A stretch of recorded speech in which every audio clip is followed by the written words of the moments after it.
We have some more breaking news from the NHL. This time we have a couple of trades to discuss. The first one involving the Montreal Canadiens and the St. Louis Blues swapping young players, and Victor Arvidsson is on his way out of Edmonton. We'll discuss the deals coming up next.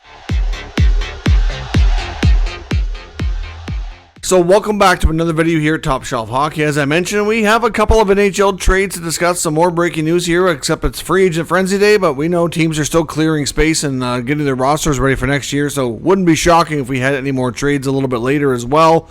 Victor Arvidsson's been traded from Edmonton to the Boston Bruins. He did have to waive his no-trade clause for that to be facilitated, and there's no salary retention. So the $4+ million that he's making, all of it goes to the Boston Bruins in exchange for a 2027 fifth-round pick. So small price to pay for the Bruins to get a player who's they're kind of betting on for a bounce-back season.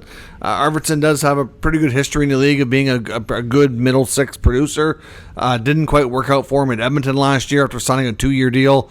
He'll hope to bounce back and find his game and thrive in a better spot for him in Boston. The more interesting trade, though, to be honest here, I think, because this impacts both sides a little bit more, Montreal and St. Louis have hooked up on a trade involving two young players. The Habs signed young right-shot defenseman, former first-rounder Logan Mailloux, to the St. Louis Blues in exchange for young forward Zach Bolduc.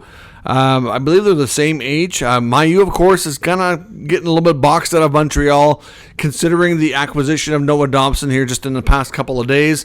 You throw in Dobson into that right shot side of the blue line. You've got David Reinbacher, who I think they value a little bit more than Mailloux. They've got a lot of other young defensemen as well.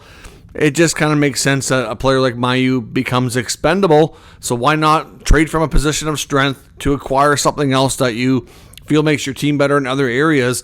And Zach Bolduc, like I said, a good young forward who had a breakout year last year with the St. Louis Blues, putting up 19 goals and 36 points, to me is just getting started.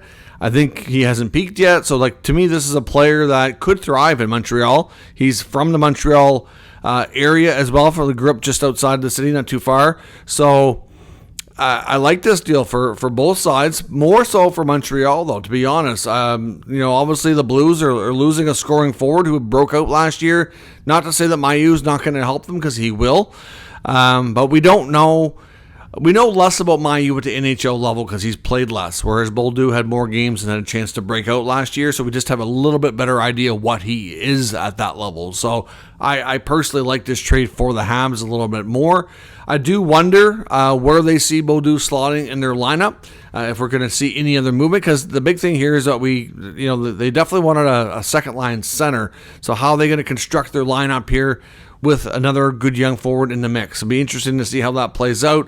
Mailloux hopefully will get more opportunity in St. Louis. We know they've been involved in some of the trade talks around some of the other D like Dobson, and before he was moved, the Blues were one of the teams that were very interested, so they pivot away from that to a younger D who's less established, and they get to save some money, but yet get a talented player. I know from what we saw, a lot of the Montreal media felt like, if they wouldn't, barring trades or other roster moves, that he would have made the Habs roster this year. Of course, Dobson changes things, so why not move him for another piece that you really, really like? So let me know your thoughts on this trade down in the comments, and we'll discuss further. Let me know your thoughts on the Arvidsson deal, and we'll be back later with some more signings here on NHL Free Agent Frenzy. Thanks for watching. I'll catch you next time.